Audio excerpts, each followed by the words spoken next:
Hey, we are back. As you can see, I have some ochros working here as we roll out a recipe from trinicooks.com. This morning, my good buddy Raymond Edwards is with me, and he's joined me in the kitchen, and we are going to whip up, Ray, as we follow this recipe, an ochro Bruschetta. I cannot say it like that. But perfect for a dinner party. And you're And to impress a lady. You're in the right accent. I think so. Because bruschetta Bruschetta. is really an Italian appetizer. Indeed. And it's normally a nice slice of bread, Right. some tomatoes, and they season the tomatoes with some olive oil and, Right. vinegars and so on and so on. They might sprinkle some Parmesan cheese. All right. I decided that we localize it a little bit. Maestro, I follow your lead. We trinify it. How are we doing that? So ochros, Ah, you can't get more trini than ochros. all right. So I have been sauteing some onions and ochros here. This has been going for at least about 5 minutes before we came back on camera, because I wanted to get the ochros nice and crisp and tender as well. How long do you leave the onions for? So the onions need to saute probably for just for about 2 to 3 minutes. Okay. Just for it to be nice and translucent. When Right. you see it start to get a little opaque, then you throw your ochros in. Okay, The ochros okay. then needs to go for probably just about another 5 to 7 minutes. Make sure, as I said, it gets nice and crisp, and when it's just tender to the touch. All right. It's about this stage now. I think so. What we do is that we add some tomatoes, because tomatoes is an important part of bruschettas. So I actually grew tomatoes recently. you do. Yep. So that green thumb is a serious thing. In a pot, yeah, it was a little try. Part of the recession buster plan that you have. You grow your own tomatoes. No man, so I don't grew recognize it your as a serious thing. That green thumb is you know planting. I'm trying. Yeah. It's something that I realized my ancestors did. Right. My grandfather had some land in Cypria. He used to grow citrus and these sorts of things. I never thought I had a green thumb, but I tried. Yeah. And it came out nice. Me too, absolutely. And I love plants now. Okay. But I never always had a green thumb. Right. When you get big man and thing and you want to try things. You try. I try. Try. Garlic. Garlic. I'm getting Okay. I'm getting some crushed garlic. About 2 cloves? I would say about 3 to 4. Okay, I 3 to like 4 garlic. cloves. I like garlic. So 3 to 4 cloves. Get it nice and aroma crushed. is From the time you throw that garlic in there and that hits that garlic, it hits you. Yeah. It hits you. I mean, you could see the smile on my face. I Oh. love the smell. I think it's the smell of food that makes you fall in love with food. There's no joke about that. So this is simple green seasoning, old good Trini old green seasoning. Right. I probably just want a nice heaping teaspoon, a little more. I'll go wrong with green seasoning. So you cook by feel. So I do, but I do only after I have properly assessed the recipe. Where can I find that? That recipe is on trinicooks.com. Okay. All my recipes are on trinicooks.com. Right. After I properly assess the recipe, then I can wiggle my way through it a little bit and say, okay, put a little more of this, and then I taste, and And you that go from kind of there. thing. This here now is cumin. Cumin. So That's the oven. that's the oven. The oven is ready. It's ready. All right. We're heating the oven. We're Right. preheating Preheat the oven. because we need to put the bruschettas in the oven. All right. So we're preheating the oven. So I'm adding some cumin to it here now. Right. Just about a half teaspoon. And as I said, sometimes I Go a little more. I go a little more. This is coriander. Cumin, coriander.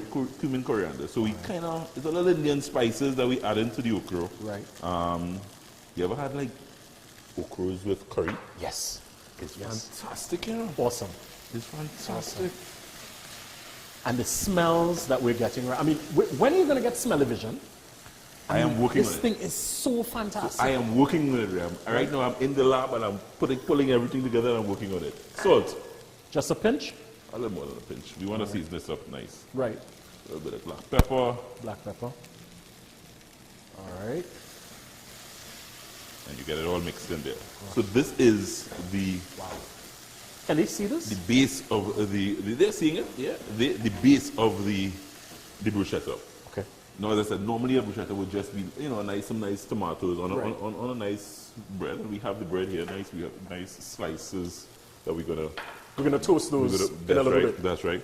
I just want to add a little liquid to what we're doing here. What do we have? Worcestershire. The one we can never say. Worcester sauce. You just get a little bit of that in there. I can never say that, you know. Worcester. See what I did? I go Worcestershire. No, wait. That looking dangerous. What is So it? This is a pepper that I go to. Bertie's pepper sauce. It's a local pepper sauce. Yeah? Yeah, a little bit. Yeah. It's nice, but Flavor. it's flavorful. Very flavorful. Just for a little heat. Yeah. Now, I am not a huge pepper mouth, but I like I just like to be honest. I like it to keep me honest. I have become more pepper tolerant. You have? Yeah. My wife was a pepper mouth. And 10 years of marriage, you develop the tolerance. So you want me to, I went in the opposite direction. I think I used to eat more pepper as a younger man. Uh-huh. And as I got older. You bland it out? Yeah, boy. I can't eat too much now. I don't understand what happened. But just a little for flavor. Just a little for flavor. I like a little for flavor. Okay. Yeah? So what I wanted to do for me, Yes. I will get these things out of your way. Okay. And I wanted to mix, we have cheddar cheese and Parmesan cheese. So I wanted to mix. Two cheeses. Two cheeses we mix. You can get experimentative on the cheese. I mean, whatever cheeses you have in your cabinet at any time, or you could use, because the cheese really is to just top on top of the bruschetta. Now, as I said, normally it's just tomatoes. We localized it, we trinified it, because we have ochros and tomatoes with a nice hint of our Indian spices that will all come together here. Trying not to make a mess, but I think at home I may use my hand, No, yeah. Dive in and making a mess is what I do best. Yeah. My wife flees the kitchen when I'm in the kitchen. Okay, then. She goes in the extremities of the other part of the house when I'm in the kitchen. I send my wife. I'm in trouble now. You see now. Saturday morning in the kitchen. You understand? You understand? This is what you want. You see how everything kind of coming together as one here? Okay. This is exactly what you want. All right. I'm trying to mix the cheese through so that you're not getting that Parmesan-y in the top and none at the bottom. I'm trying to go all the way down. All the way down. You do it? And mix it well. Yeah. You've mixed cheeses before? Yeah. Had a little experience. You had a little experience in mixing cheeses? Official helper. I joke, but my wife has me as the greeter, the hander. Hey, give me some of that. All right. And your hand? A hand. Yeah. I like experimenting as well. I like this because it feels like an experiment. It is, because as I said, when we came up with it, it really was we love bruschettas. Sometimes we love, we having a movie night and you're watching a movie and little finger foods. And we pulled together bruschettas, and it really is a twist. And we like to localize things, put a twist on some of the cuisines that there are around the world, So when I want to do this for my wife and I date night, right? You're still doing date night, I think? Yeah, it's only 10 years. I have a long way to go. Yeah, a long way to go again. So, trinicooks.com. Trinicooks.com, the recipes are there, and that's what I do here on a Saturday morning. I roll out a recipe, and I have good buddies like Raymond Edwards. He mixed that cheese pretty good there. Mixing cheese, bro. Do a good job on that cheese. I could go work in a restaurant. I think this is good. All right. So what we're going to do, we're going to just start pulling the bruschetta together, and it is a simple way. One for me. As a little scoop, so I could get a nice scoop. Not too much. You get a scoop. For that? Let's see. You take that one. I take this one. You drop it on it. I feel you could do it a little more, A little more? You could do it a little little more. I like my bruschetta full.